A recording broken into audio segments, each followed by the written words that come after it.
Battle of Uhud, the untold story of Uhud. How did a victorious prophet end up surrounded, wounded, and buried beneath the bodies of his own guards?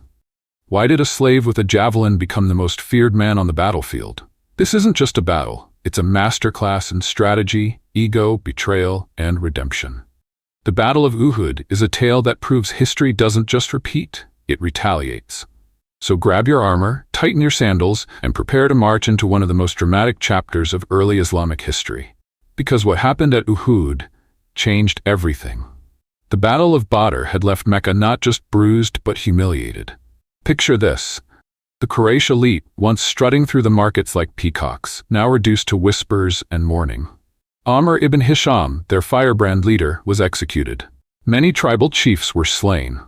The Meccan aristocracy was decimated, and the survivors were mostly young, untested sons still figuring out which end of the sword to hold. Enter Abu Sufyan, grizzled, calculating, and now the only adult left in the room. He wasn't just a merchant anymore, he was Mecca's de facto warlord, and his inbox was overflowing with one message: Muhammad must be stopped. Within a month of Badr, Abu Sufyan assembled a raiding party of 150 to 200 men. Their mission? Strike Medina. Their strategy?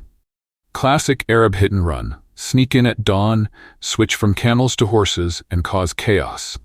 But the raid fizzled. A few field workers were killed, 2 houses burned, and the Meccans fled faster than a sand lizard in July. In their haste, they dumped sacks of dried barley. Yes, porridge, earning the raid its mocking nickname in Muslim chronicles, the Porridge Raid. Muhammad gave chase, but it was more about saving face than seeking vengeance. Not one to let momentum slip, Muhammad launched raids against the Ghatafan and Beni Sulaim tribes. No major battles occurred, but the message was clear. If you side with Mecca, your caravans won't make it past breakfast. Muhammad's strategy was brilliant: cut off Mecca's Bedouin lifelines, isolate it politically, and strangle it economically. The desert was no longer just sand and sun, it was a chessboard, and Muhammad was playing to win. By late January 1625, Mecca was done playing defense. Abu Sufyan rallied 3,000 men, 200 horses, Bedouin allies, and even Abyssinian mercenaries. This wasn't a raid, it was a full-blown invasion. Their march took 12 days, skirting west of Medina and then curling north to a place called Two Springs, nestled at the foot of Mount Uhud. The terrain dictated their path. Medina was surrounded by lava plains and steep mountains, making a southern approach suicidal. The only viable route? From the north. Flat, open, and perfect for cavalry. Muhammad wasn't caught off guard. His scouts tracked the Meccan army's every move. He called for a general mobilization and about 1,000 Muslims answered the call. But the odds weren't pretty. No cavalry, no terrain advantage, and facing 200 horsemen led by Khalid ibn al-Walid and Ikrimah ibn Abu Jahl, future legends of Islamic warfare. Muhammad convened a war council. His instinct? Urban warfare. Let the Meccans enter Medina, where palm groves, walled gardens, and fortified compounds would turn their numbers into a liability. Ambushes, choke points, and street fighting would level the playing field. Abdullah ibn Ubay, chief of the Khazraj and a seasoned warrior, agreed. Let's fight them in the alleys, he said. Let the city be our armor. Medina was a fortress disguised as a city. Its lava plains were impassable. Its gardens and springs were natural barriers. Its compounds had towers and walls. The Meccans couldn't deploy their cavalry effectively, and their cohesion would crumble like stale bread. But not everyone agreed. Many younger Muslims, flush with confidence from Badr, wanted to meet the enemy head-on. They saw glory in open battle. And so the debate raged. Caution versus courage, defense versus offense. Now pause for a sec. Step into the extraordinary. Subscribe to Eccentric Digital Pixel. Welcome to the wild frontier of creativity, where pixels pulse with imagination and every frame tells a story you've never seen before. At Eccentric Digital Pixel, we don't follow trends. We bend reality. From surreal digital art to mind-blowing visual experiments, this is your backstage pass to the future of expression.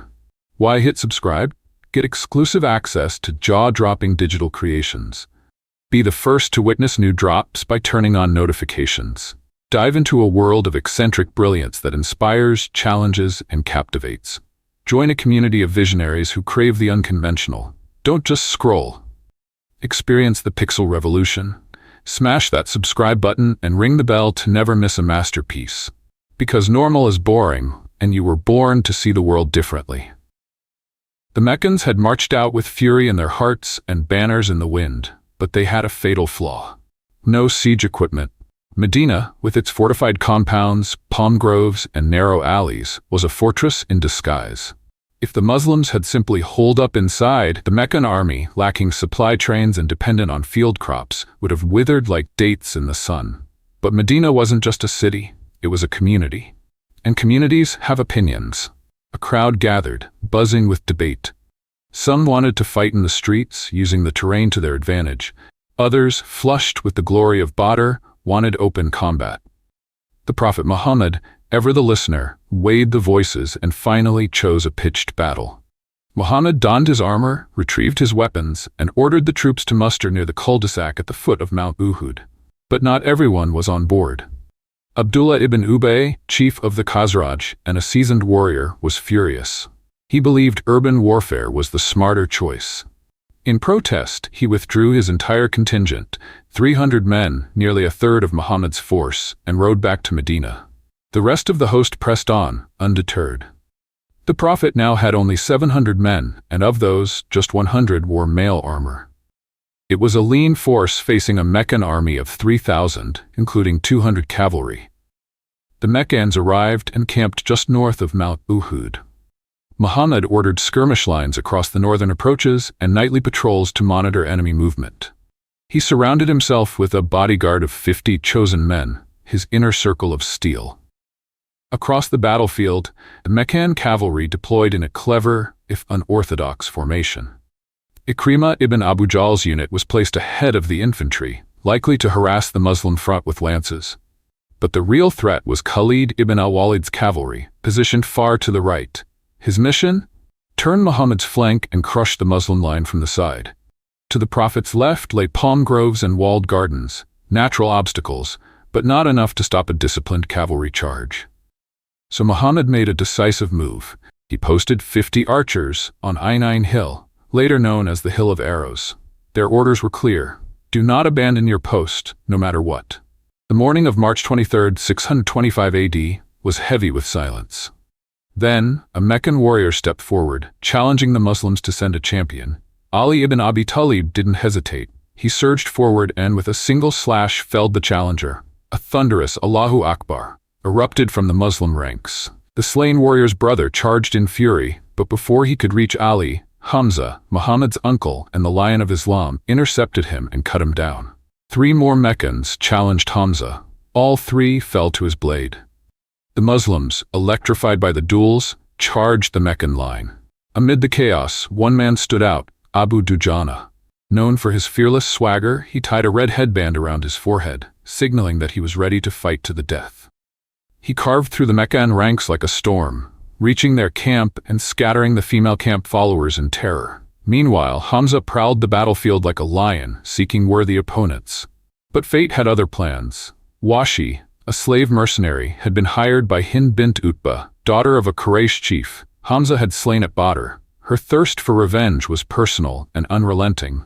Washi had one job: kill Hamza.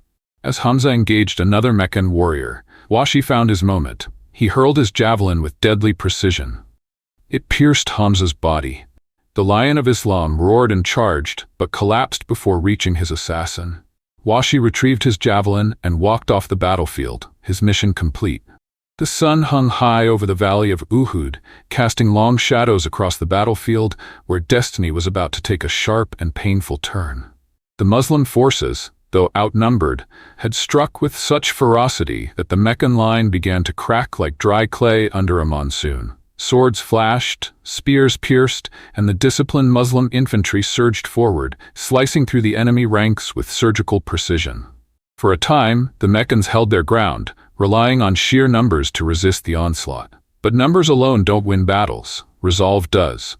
And the Meccan resolve began to waver. Their formation buckled, their cohesion frayed, and soon they were falling back in a semi-disciplined retreat. Sensing the moment, the Muslims pressed harder. Like a tide breaking through a crumbling dam, they flooded the Meccan ranks, cutting off their access to the camp. The enemy was now surrounded. Behind them, chaos, before them, blades. Muhammad's infantry had once again proven that a smaller, determined force could outmatch a larger, less motivated one in close combat. Had the Muslims possessed even a modest cavalry unit, the Meccan retreat could have turned into a full-blown disaster. But alas, they had none. And Khalid ibn al-Walid, commander of the Meccan cavalry, had yet to engage. He hovered near the flanks, his horsemen circling like vultures, waiting for the perfect moment to strike. That moment came when the Meccan infantry broke and fled, exposing their camp. The Muslim soldiers, intoxicated by victory, lost discipline. They abandoned the fight to plunder the camp. Gold, supplies, and spoils of war glittered more than the glory of battle. Even the archers on the Hill of Arrows, posted there by Muhammad, with strict orders not to move, succumbed to temptation. Most left their posts to join the looting, leaving the hill exposed. Only a handful remained. Khalid saw the gap and pounced. He rallied his cavalry and charged at full gallop through the unguarded flank. Like a thunderclap, his horsemen smashed into the rear of the Muslim line. 200 cavalry pierced through the ranks, wheeled around, and struck again. The Muslims, caught mid-loot, scrambled to regroup. But the damage was done. The Meccans, given breathing room, reformed and counterattacked. Khalid's cavalry wreaked havoc behind enemy lines, striking targets of opportunity with long lances. The Muslim infantry began to collapse. Formations broke, soldiers fled, the tide had turned. Muhammad and his bodyguard were now surrounded. The din of battle roared around him. A slingstone struck his face, shattering a tooth and slicing his lip and cheek. A sword blow to his helmet knocked him off his feet. Around him, his bodyguards were being cut down. In a moment of selfless heroism, Mus'ab ibn Umair, the Prophet's standard-bearer, raised the flag and shouted the takbir to draw enemy attention. He fought valiantly, but was slain. The Meccans, seeing his armor, mistook him for Muhammad. A cheer erupted. The Prophet is dead. Believing victory was theirs, the Meccans broke off the attack. But Muhammad was not dead. Dazed and wounded, he lay beneath the bodies of his fallen protectors, guarded by a few loyal warriors. That night, the Muslims buried their dead on the battlefield and returned to Medina. The Battle of Uhud was a bitter setback. But Abu Sufyan, thinking Muhammad was dead, failed to press the advantage. He led the Meccan army home, satisfied with a hollow victory. 2 days later, Muhammad rallied the remnants of his army. He was alive. Medina had survived, and the war was far from over. Next up, the Battle of the Trench, where strategy would outshine swords. If you love stories of courage, strategy, and the pulse of history, don't forget to follow us, subscribe, and click the notification bell so you never miss another epic tale from the sands of time.